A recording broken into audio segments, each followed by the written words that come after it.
those of you who signed up on meetup.com. The name of the meetup is ByMariaLopezFinancialAbundance. And I want to welcome also those of you who have not signed up and are sharing with us a space tonight. It's going to be an interesting topic. We're going to talk about mindset around finances and money. I also want to thank Joaquin and the rest of the team at TN Poets for hosting the event tonight. This event will take place every fourth Tuesday of every month, starting July through December. So every month we're going to have an interesting topic about finances and money. And now, why is it important to have a topic about finances and money? I want to welcome all of you to reach out to some of the brochures and flyers that are here. And there's an interesting article here where it basically says that Miami, again, was ranked one of the 5 most stressful cities in America. Raise your hand if you agree with that. Yeah. Huh? I agree. Yeah. Can you shout out some of the stressful things about lifestyle in Miami? Tell me. Traffic? Traffic. Too much construction? The highways? Never ending, right? I'm glad they finished the the Palmetto. Wait, what is it? Homework. Oh, I love that. Yes, too much homework. Totally. We gotta have their evenings off, right? And Saturdays and Sundays up. Tell me, what else is stressful? People. Oh. Tell me about people. Is it too many people? The population is growing in South Florida and Miami? Too many people? Yeah. Yeah?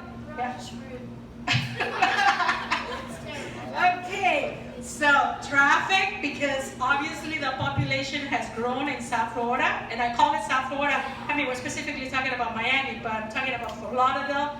It has grown tremendously over the past 15, 20 years. Palm Beach is also another growing city. So transportation, we don't have the transportation system that we have in New York City or San Francisco. I know that the city mayors and all of them are taking care of that. They have big plans for the future.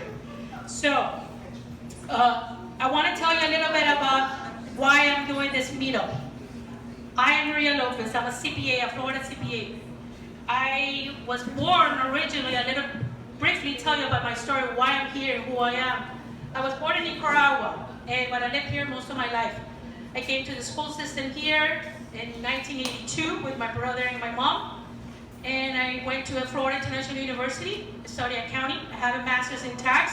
I became a CPA. I practiced for 24 years with Ernst & Young and PricewaterhouseCoopers as a tax planning strategist.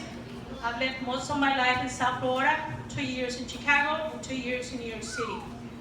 I've worked a lot with multinational companies, and today, last year, April 2016, I launched my own CPA firm because basically I saw the problem or going concern that we had in America among the U.S. Hispanic community, and because my community is where I was born in Nicaragua, but also among all of us in America. We're living paycheck to paycheck. How many of you can see that happening? Right? How many of us are seeing that our neighbors or ourselves or our family members are not saving for retirement? How about long-term care? Rosie, can we talk about long-term care, right? Yes, we can. We're living what? Are we living longer or shorter? What's our time span? Is it getting longer or shorter? Shorter. Longer. What happens? What happens to the food industry? What are we eating? Yeah. Love it. Let's be authentic. What about the healthcare industry? We're not going to touch politics, but what about that as well, right? We eat crap. Yeah. Are we exercising enough? We're not. Me included, myself included. So those are the reasons why taking care of our finances for the future, for the current, and also most important, for those of you who have children and grandchildren, what is the legacy you want to leave behind for your children and your grandchildren? Remember, wealth is transferred from generation to generation. When are we going to break that cycle of financial scarcity? Today or tomorrow, or are we going to leave that problem to our children or generations to come? So that's a little bit about why I'm doing what I'm doing. I told you a little bit about my credentials. I also, some people have asked me, well, Maria, if you're going to talk about finances, what have you done with your own personal finances? I'm a risk taker. 25 years ago when I graduated from FIU, and I had my first full-time job as a professional, I started investing in my 401k plan, every payroll, non-stop. So yes, I do have a 401k plan that has been compounded for 25 years. I don't have billions of dollars, but I created my own financial wealth, and that's why I feel that I can talk about it. The topic for tonight is around mindset.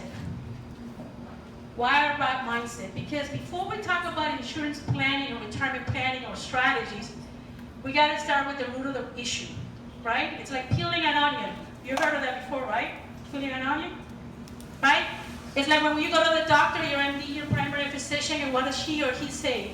You have a problem. They give you a pill, and the pill takes care of the surface of the problem, but not the root of the problem. When it comes to finances, the root of the problem is in our mindset. So today I have Dr. Martinez here tonight, who's going to talk to us about the issue of mindset and the going concern of mindset. Now, I told you about my story, but I really want to share with you something that happened when I was 8 years old. And I'm sure probably most of you are familiar with that. Perhaps different circumstances. But when I was 8 years old, I was in Nicaragua. And at that time, my parents were divorced already. And my dad came to pick up my brother and I, and he took us to McDonald's.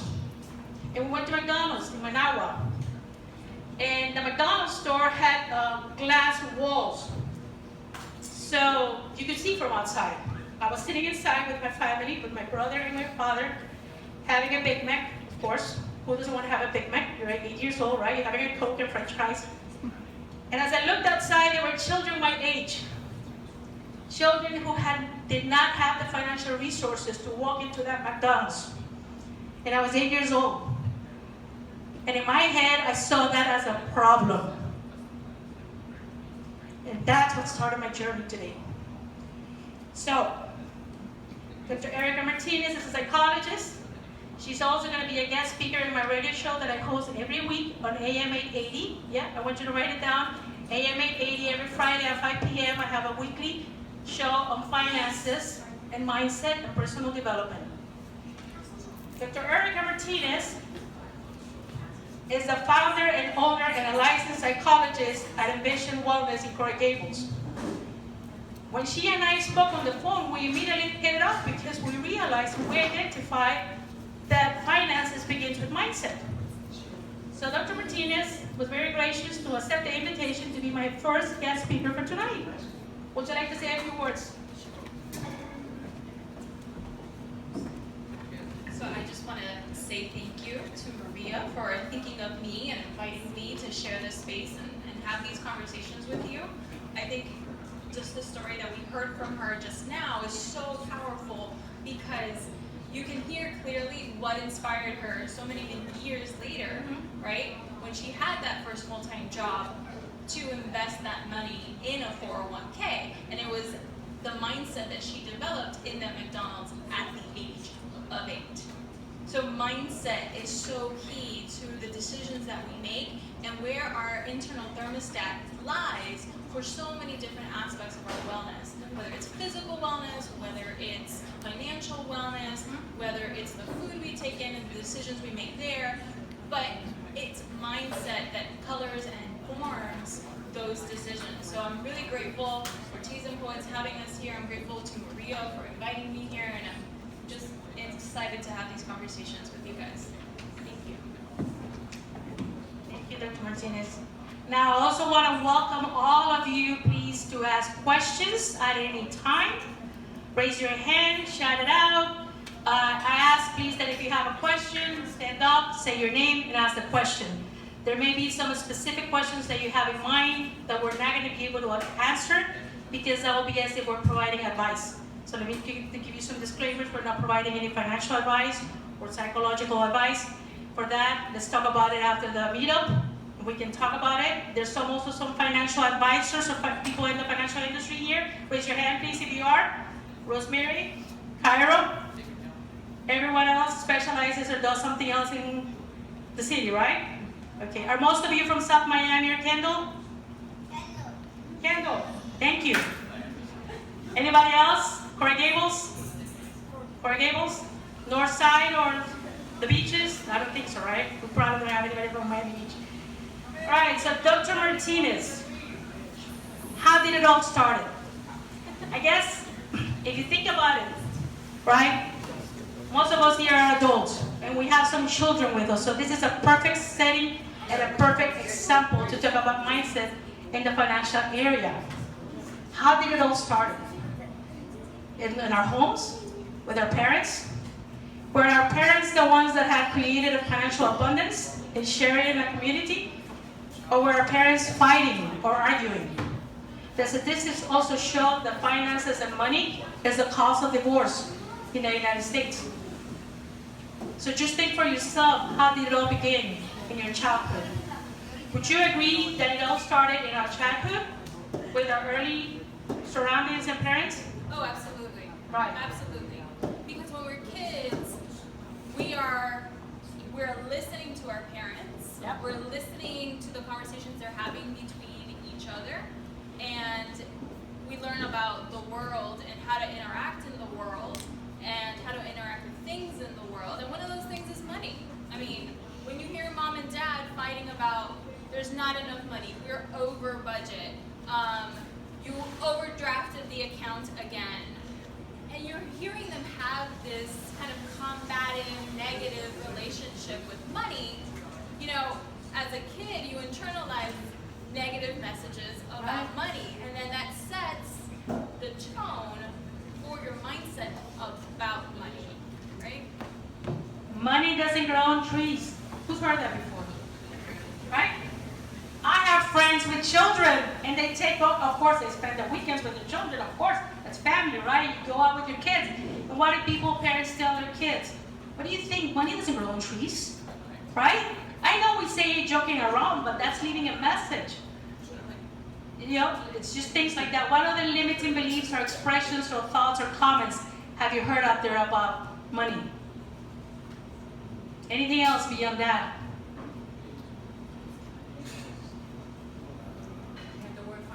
You have to work hard for your money. Why is that, Rosie? Because we're associating every hour of the day. Regularly in the United States, let's say standard hours is 40 hours a week.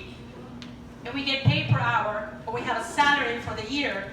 And we associated the input of hour, time that I spend in that company or job, and the output is $1, my salary. So how do we create wealth? I know this is not a pill that we're going to take overnight, and tomorrow we're all going to be wealthy and be Bill Gates. I get that. But how do we change that? Multiple sources of income, the majority of which have to be what? Passive or active? Passive. Passive. So we know the formula, guys. That's why we're here, to talk about the formula. So I became a teenager. What happens now, Dr. Martinez? Who is influencing my mindset around money when I'm a teenager? Your friends. My friends? Your friends, your peers, and what you're hearing your peers and what you're seeing your peers do with money. So depending on your socioeconomic status, what neighborhoods you reside in, and that sort of thing, the people you're surrounding yourself with and the messages that they're bringing into you, right, about where you should be spending your money is really coloring the decisions that you make as this teen, preteen, teen, and young adult, right? So when you see people walking around, your friends walking around with the latest iPhone, or walking around with the snazzy Abercrombie & Fitch shirt, or the Hollister just down the way there, you know, decked out in Hollister, which it's expensive clothing for a teen, like, you know you're going to outgrow, but that is informing how you should be spending your money. And in Miami, I don't know what y'all think, but I know, because I talk to people in a one-on-one setting, and I hear their troubles, and I hear their difficulties. And Miami, people live way beyond their means. Who would agree with that statement? People live beyond their means, right? It happens all the time. And so that's the mind, it's constantly chasing that next it thing, the next snazzy car, the next snazzy label that you're wearing, the shoes you're wearing, the purse you're carrying for the ladies, gentlemen, the shoes, the belts, all those things influence and affect what you can and what you cannot do with the money you work hard for as Rosie said. Yeah, may I associate it with one word? Instant gratification, Yeah. right? We got the iPhones today. Yeah, we thank God Apple, right, for creating the iPhones. Look at it, my friend Yvonne, she's taking a video right now on a phone. Who would have thought we could do that 20, 25 years ago? But what is that creating? I remember when I was younger, a teenager, I read an article that they thought maybe 80, 90 years ago that technology was going to advance and it will allow us, society, to live slower pace. Are we really living at a slower pace today? We're living at a faster pace, right? Instant gratification. But guess what?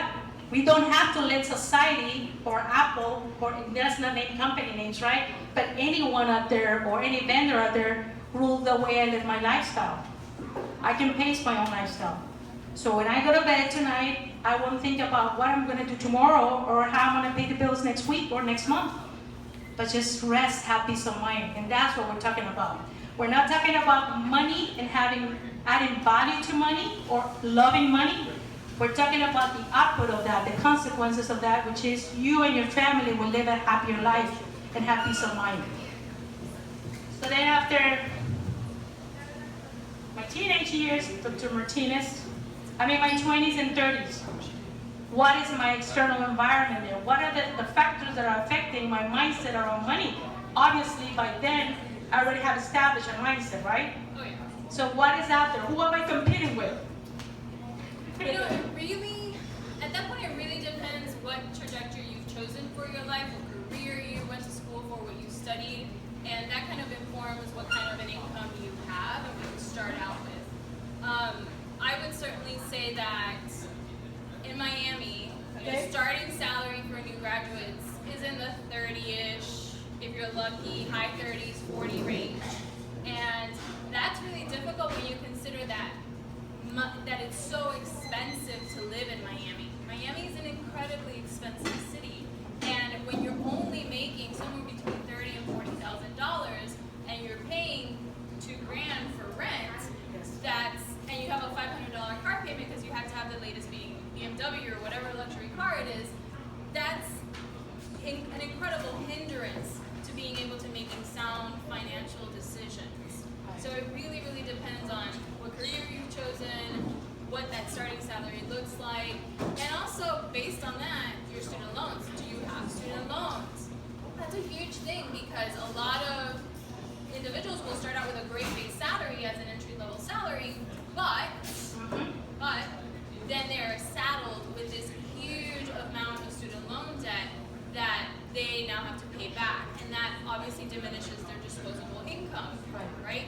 And now they feel, and they're in this mindset of scarcity. I don't have enough money to live the lifestyle that I want. Why did I go to school? I can't afford to live on my own anymore. I have to go live at mom and dad's, and now you have a boomerang generation, right? That's what millennials are called, the boomerang generation.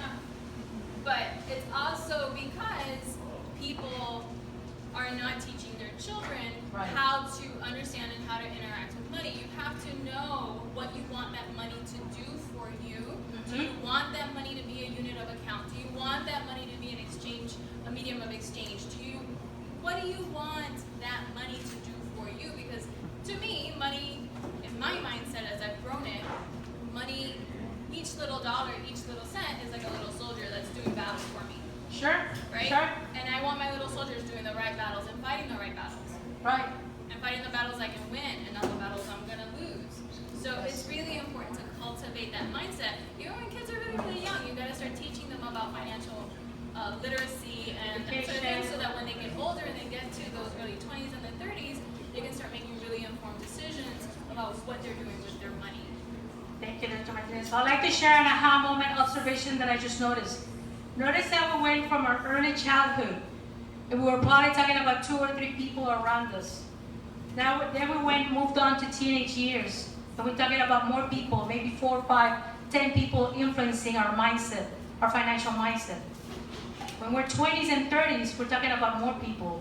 Even the vendors, the commercials on TV, the internet. By the time we're 40s, we're talking about the entire world. How many people are feeding into our mindset, telling us what to do, what to buy, how to buy it, because they want us to buy that item. Would anybody like to share any aha moment or observation you've had so far about the topic? We're cool? Yes, TC, tell us. Would you mind standing up? TC Chambers. What you're saying about a lot of input, and big business has a lot of input. Every holiday they're coming at you. Independence Day sale, Yes. Black Friday, Cyber Monday, so it's not You got it. back You to got school sale. Yes. They're coming for them. This week, HSN on TV. I mean, it's a great. Yes, I buy from HSN. But what is HSN doing this summer?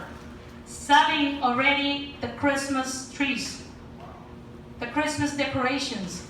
Yeah, you can get it at a lower price, but I'm sure it's still a lower price, right? So, are we anticipating? We're not living in the present, we're living in the future. It's called anxiety.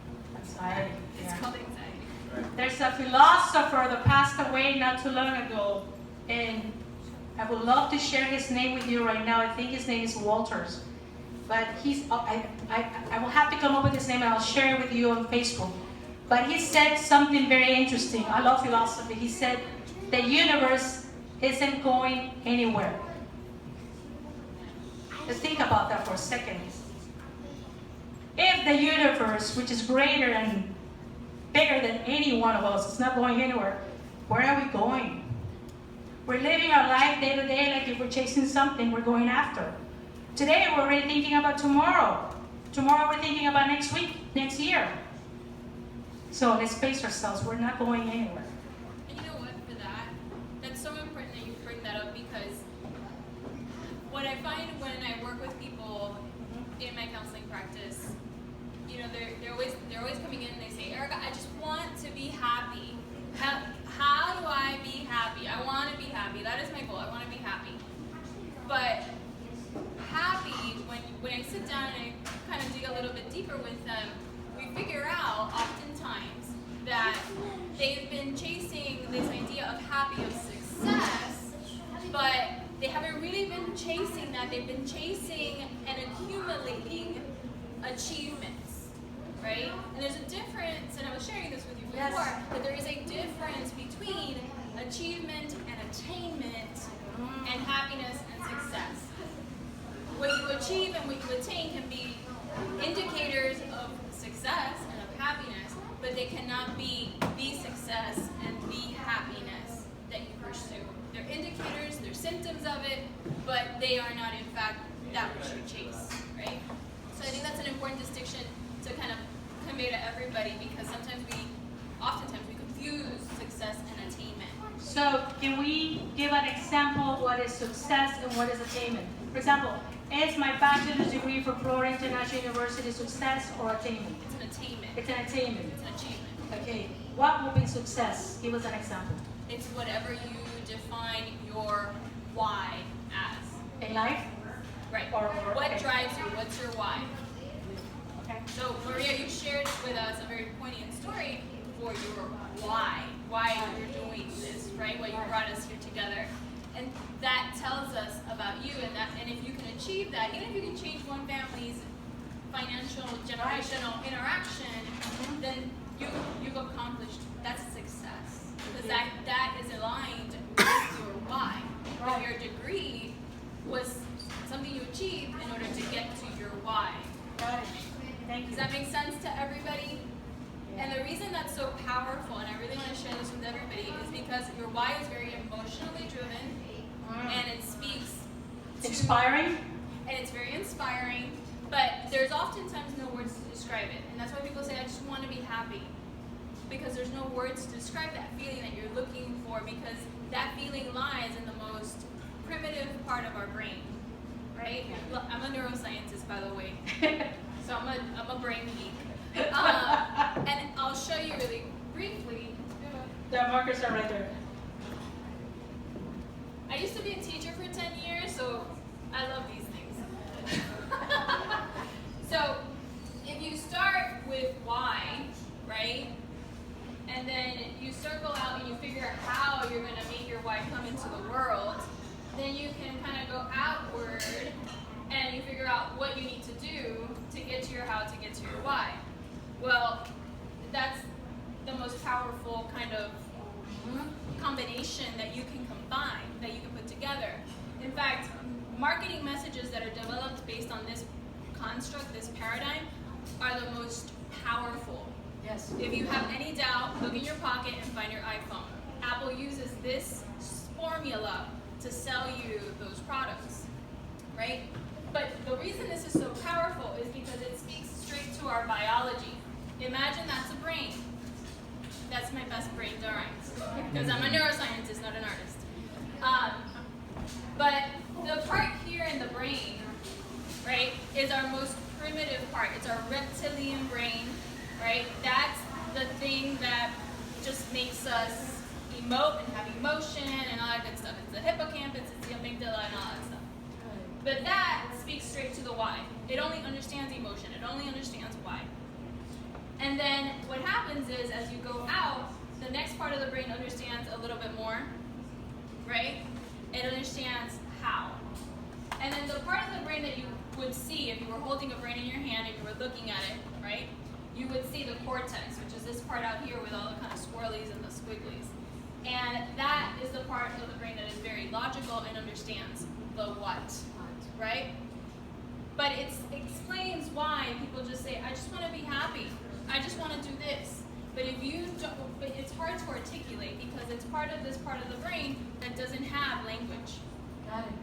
So the point is that if you don't know what your why is, it's very hard to access and get that into making it a what in the world for, in terms of making use of the attainments that you accrue and that you achieve. Does that make sense to everybody? Yeah, thank you. Now, there's a book that's called The Why. Has anybody seen it out there, read it? Yeah, start with why. Beautiful, beautiful book. So Dr. Martinez, in her 20s and her 30s, what I also noticed that happens is that the vendors of credit card companies, Visa, MasterCard, they already have our names and our addresses, right? So what happens? Every week, what do you get in the mail? Credit card solicitations. Credit card solicitations, applications, signed up, and what do?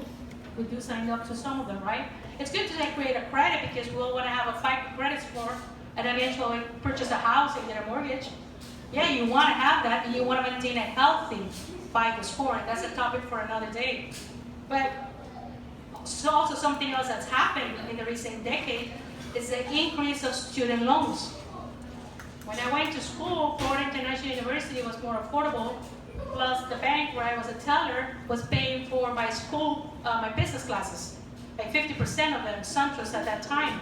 So I paid my way to school without financial aid or student loans.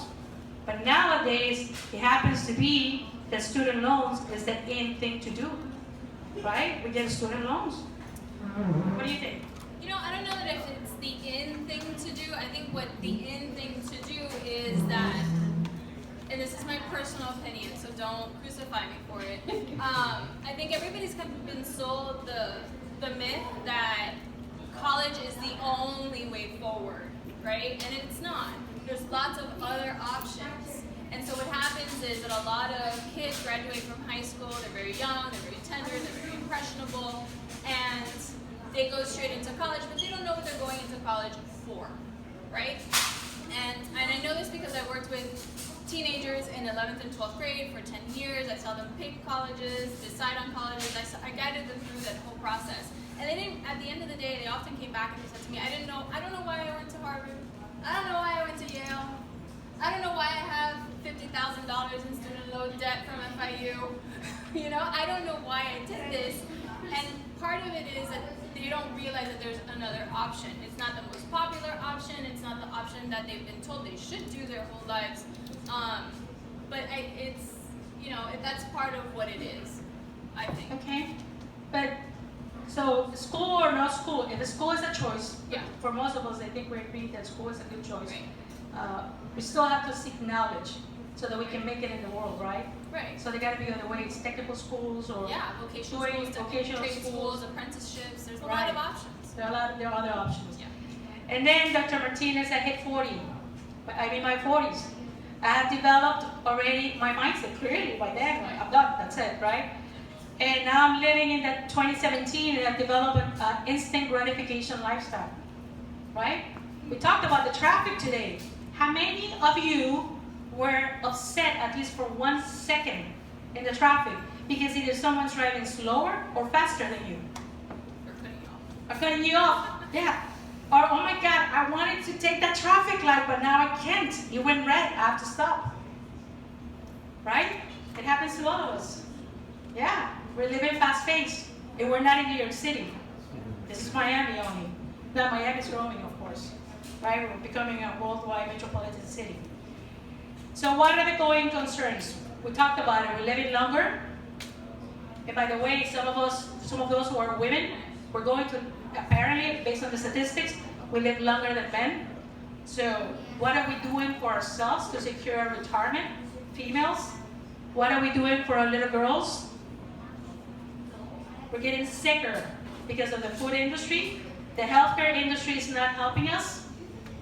And we're not exercising enough. We're not doing what's best for us. We know what's best for us. I know exactly what I have to do to lose weight.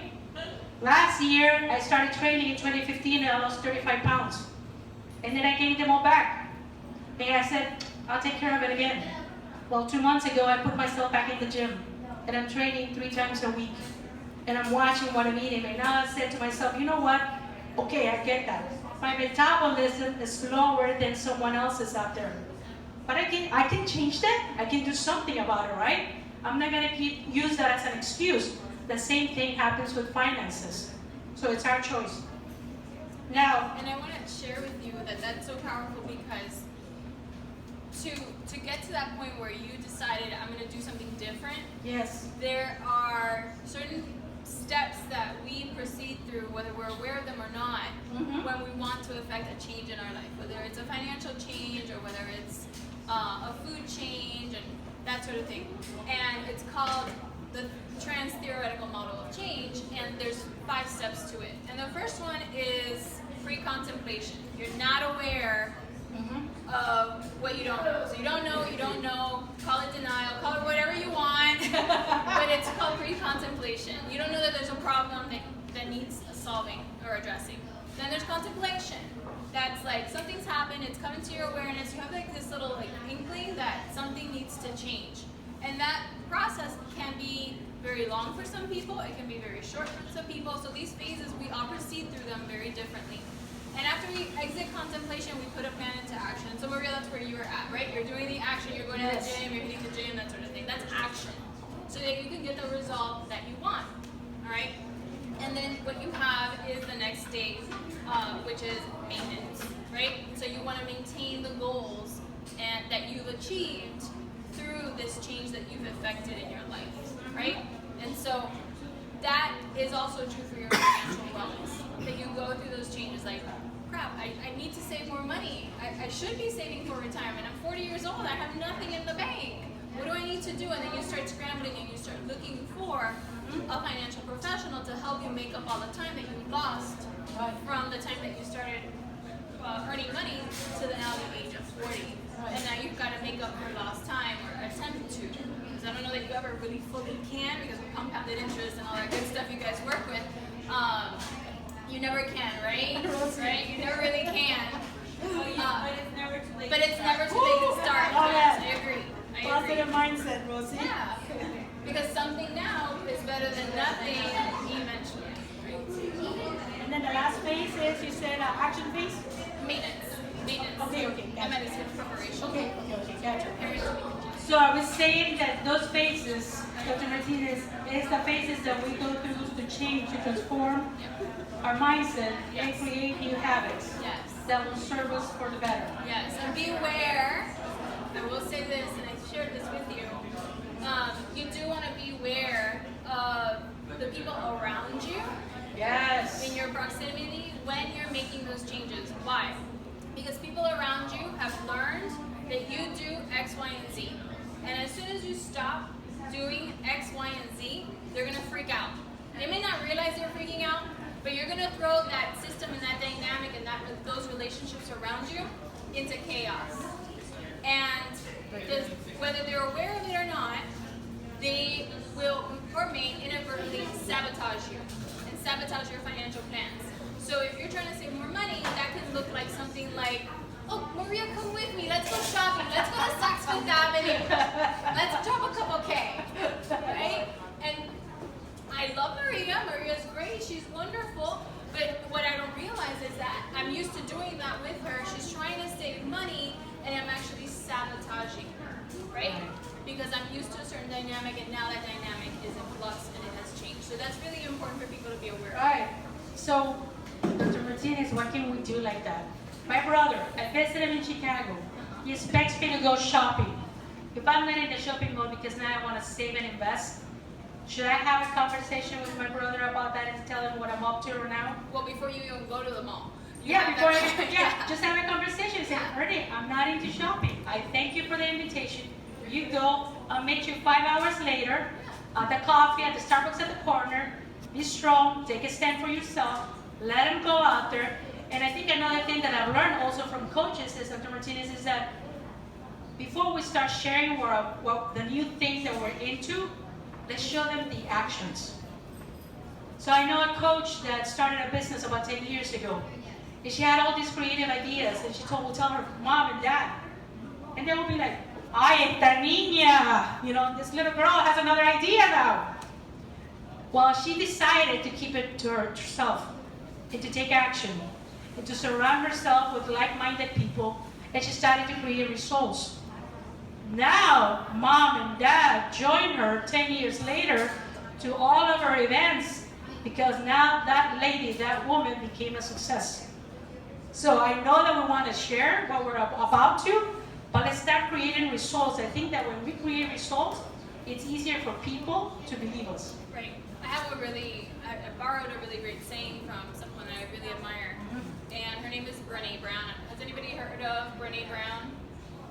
I love Brené Brown. But she tells us in one of her books, Daring Greatly, you share your story with the people who have earned the right to hear it. And if people are not showing you that they're being supportive of you and encouraging of you, they could be the people you love most in the world, they could be the parents, right? And if they are not being supportive of you, there are things that you have to realize you cannot share with this person and you can't share with this other person. Right. My grandmother used to say, you gotta go up to the mango tree and know that it gives you mangoes, not limes. So, you know, right? I just did the daring wave thing with them, so I'll Brené Brown right now. I'd like to pause for a second and just allow you to ask questions.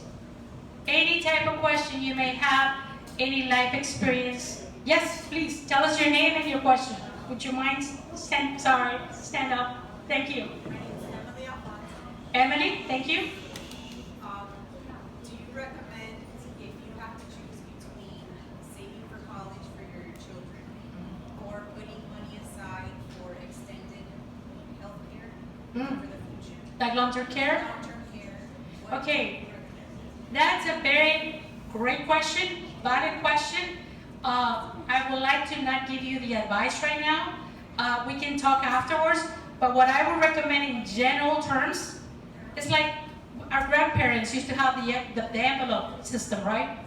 You take $100, you put $1 in one envelope for the meal for tomorrow. In another envelope, you put $10 for the rent for next month. So what I will personally do, I'll tell you from my own personal experiences, so it wouldn't be an advice. I put it in the different buckets that are meaningful to me, to my life, to my loved ones. So as a woman, as a female, take care of yourself. Yes, the college education is also important, but please take care of yourself first. It's like when we're on the airplane, what do they say? Same thing. Right? Put on that air thing first, because otherwise you're not going to be able to help anybody else. I'll die first. Yeah, so, okay, awesome. Thank you for asking. Thank you. Any other question? Yes, sir. Your name, please? Anthony. Anthony. My question is, how do you break habits that come from you? Like you said, it was your brother, and he's instigating you about going shopping. But like for me, I get hungry, I go to a restaurant, Yes. and I should put more in my 401k. So how can I break my own habits? habits. Okay, so love it. I love going to restaurants. I think we all do, right? I love going to a great restaurant. Glass of wine. I like white wine. I'll have a cocktail, whatever it's in that day. I'll try to switch it around every 2 years. And I'll go to a great restaurant. I don't like steak. I don't eat red meat. I'm sorry, but I like fish or seafood or chicken. You know, when I was a child, I used to eat chicken a lot. Now I like fish. But I like to hang out on the weekends with my family, with my mother, and take her out for a nice restaurant. But what happens is when I get the credit card bill every month, it was like $500 a month. And after I did that a few months, I realized how much money I was sending to the credit card company for the instant rent. Yes, it's a great moment, but I said, so like, what am I doing? Maybe I can cut it down instead of every weekend, twice a month, excuse me. Right, and 4 times a month, bring it down to twice a month. And then take that other difference and put it into your investment or retirement plan. And then gradually change your habits. It's like that process that Dr. Martinez was saying. It's a process, we cannot change it overnight. I'm not able to change it overnight. Would that help if you did that? I know Find it though. Hillston's in Coral Gables, my favorite place to hang out. I love that place. But what if I go there every Saturday? Can you imagine? First, I'll gain back the weight more than I gained it last year, right? My health, level of cholesterol, and my wallet. Am I saving for retirement? Am I investing? Am I creating wealth? I'm not. Not for you. Right? Well, yes. I think that's a great question, and I'd like the Dr. Martinez? on that. Please. Yeah, because I'm from a brain I'm a standpoint. bit of a habit breaker. So, and again, this is not professional advice. This is just kind of conjecture based off of your question, right? But if I were to help someone in that situation break that habit, my first question would be, what is compelling you to always go to the restaurant first? Like, why is the restaurant your go-to? I think, I have children, I have a girlfriend, I think I'm a people pleaser. So, Oh, it's you're like barking up the you're right wrong. tree. You're saying all the right things to me. So, the cue is that I get hungry and I'm like, let's go out, it's my treat, and I pay the bill already. So what you're saying, what I'm hearing you say is that you get a certain validation Sure. from being able to provide that experience to your girlfriend, to your children. Right. And so perhaps that's why you're resorting to the restaurants. But what if you shifted that and with a little preparation, like grocery, creating like a menu for the week, right? You created an experience at home. And you shared that experience at home with That's your beautiful. girlfriend and your Yeah. kids. And it's much more intimate, it's much more cozy. The kids are also learning about why we're doing this, right? Because you want to hit that why when they're young. Hopefully this is like diffusing over there. And I think kids need to learn about food. Yeah, and they Food choices? and Well, we food don't prep. touch our food. We don't cook our Yeah. food. So Right. we lose that connection. And Right. then your kids are going to be going to the restaurant and Absolutely. And they learn the habit. Heavy. Right? They learn the habit that, oh, when we're hungry, we go to the restaurant. Where do we have fun? Where do we connect? We go to a restaurant. Right? So then you're developing those habits like we talked about earlier. But if you're able to bring the kids home, right, and they're engaging in the food prep, do you know how many millennials don't know how to make their own food? They don't know how to cook. They don't know how to sew. But we've lost a lot of those important life skills because everything is so easy access. I can buy a new one, right? Yes. That consumer burn and churn kind of a mentality. So I would say, could you potentially create a plan to go grocery shopping, to have a menu, and then tell everybody what you're doing, because you do need that support, right? You don't want to throw the system into chaos and then everybody's like, well, why isn't he taking us out to dinner anymore? What gives? Right? And then the demand, and you're a people pleaser, so you might tend to fall for that. Right? So you gotta enlist everybody, have everybody on board with you to be able to affect a change like that. So is it having conversations also so Oh, that yeah. we can transform our mindset and share with my family, my loved ones, For sure. why we're doing what we're doing is important.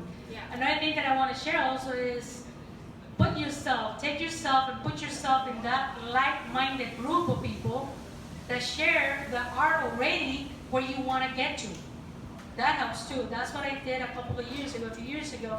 I put myself in those external groups and coaching programs, and again, we're not selling any coaching program. You have to be careful as well as too, as coaching programs out there. That's a disclaimer. But take yourself and put yourself with like-minded people who have already been there, so that you can share with them and have conversations in common that would empower you rather than taking you down. Something else that I want to share before we wrap up is build your team. Your supporting team, we're talking about your family, your loved ones, have conversations with them, take yourself and put yourself into those groups, but also build your team of bankers, attorneys, financial planners, CPAs. And how do you do that? Interview a few. Don't go to the first one that I told you. I'm a CPA, interview me, but please interview 5 other CPAs. Interview your doctors too. Exactly, your MDs. Ask questions. Dr. Martinez, who's the quarterback of your life? Me. Thank you. Who's the quarterback of your life, Rosie? So let's ask the questions. Let's take control of our lives. And another thing that I want to just wrap up by saying is move forward. Don't get stuck in the past. I think we talked about other factors, relationships. Obviously, I'm single, so for me, I make a decision. I'm there tomorrow. But what happens when you're in a relationship? Spouses, girlfriends, boyfriends. The dynamic changes, right? Right, absolutely. And so, I mean, you have to enlist their support for what your financial goals are. Because if, the partner, the wife wants to save money and the husband goes out and buys, a set of $10,000 rims for his new car, that, there's a mismatch, there's a misalignment there. So making sure that everybody in the family is on the same page and working towards the same goal, and you can only really do that if you're having conversations with people about why you're doing that, right? So doing that is important for sure. Right. Also, before we wrap up, I want to leave you with some resources. T. Harv Eker. I don't know if you've read his book. I know that he has programs throughout the United States. I have not purchased any of those programs. Stay away from those programs that charge you $30,000 and promise to make you billionaire overnight or in a year, whatever. No, that's just my disclaimer. But he has a beautiful book that I've read like in a matter of a month. The first book that I've read in 1 month. It's so amazing. The Secrets of the Billionaire Mind. It helped me gain insight since my early childhood, why I went shopping to Macy's, why I'm saving for retirement. Everything else, it helped me visualize about my grandma, my parents. And by the way, just because grandma and parents did not teach me about financial education, at my age, that's no longer an excuse, right? So we're clear on that. Beautiful. The other book that Dr. Martinez gave me was The Big Leap. You want to tell us briefly about that? Sure. So The Big Leap is by this guy. His name is Gay Hendricks, and he talks about what he calls an upper limit problem. In psychology, there's a completely different name for it. It doesn't exist in the realm of psychology, but he calls it the upper limit problem. What he says is that when you're little, by about the age of 6, you develop a certain barometer thermostat for your life, right? Your interactions with mom, your interactions with dad, they set this barometer, and your temperature lies here. That's your equanimity, right? So when something happens in your life, whether it's good or whether it's bad, the thermostat changes. It fluctuates. And now there's a gap, right? Whether it's below or above, but there's a gap. And that gap creates anxiety. Oh my God, I just made, a huge return on my investment. Oh my God, who am I to think that I can make more money than my parents made? Who am I to, what if I get too big for my britches? What if I make too much money? What if my ego, gets too big, right? What if people don't like me because now I have money and they don't? What if my friends reject me? So that's what we call an upper limit problem. You hit and went beyond your upper limit, which is this threshold that you established, right, early on by the age of 6. And when you go beyond that, it makes people very, very, very anxious. It makes them very, very nervous, all right? And when you fall below that too, that gap is also true. It also creates anxiety in the sense of like, I'm not enough. People don't like me, right? What are people gonna say? What are people gonna think? What if? right? And so those are all the kind of like mindset questions that people ask themselves when they are in a difficult mindset about a particular issue, in this case money. So upper limit problem is an important concept to find the fallacies that lead to mindset fallacies, and then being able to affect change in those mindset fallacies. So Gay Hendricks, it's a beautiful way, the way he articulates this very, very complicated psychological effect of attachment, which is really what he's writing about. So what's our homework before we wrap up? For all of us, including myself and Dr. Martinez, right? There may be some aspects of life that I don't, obviously I haven't fully managed. So what do we want to do tomorrow morning? You want to take 10 minutes in the morning before you leave to work and write down some of those aspects of life and some of your concerns. Maybe you won't get to the root of the problem, but just highlight it for yourself. You don't have to share it with anyone, or if you want to share it with your family, your loved ones. And how do you make the change, right? There's the internet, lots of resources. I would recommend the AICPA.fitthepig.org for financial resources and financial education. I would also, Dr. Martinez recommends the Penny Porter, right? Also another internet website that provides a lot of helpful information. Once you gather research information, like anything else in life, you're planning your vacation for next year, right? Don't we all plan it? Don't we all research the different hotels and the restaurants and the kids? And yeah, right, we do that. She's smiling over there. The same thing, we have to plan our lifestyle, financial lifestyle. It's the same approach. It's no different. Actually, it's a lot of fun. I find it fun, but that's just me. Any other question before we wrap up? I want to thank all of you for being here tonight. We're going to meet here the fourth Tuesday of every month. I want to thank TN Poets, Joaquin, Pablo, thank you so much for your time. We're going to hang out for more conversations. We have a couple of financial advisors present. Cairo, raise your hand, please. Rosie, Nelson Rincon, my business partner, his wife, Aisa, and Dr. Martinez is here. So help yourself. We have some brochures here, information. And yes. Oh, okay. Yeah, just put the music back on then. All right, thank you so much, everyone. Thank you.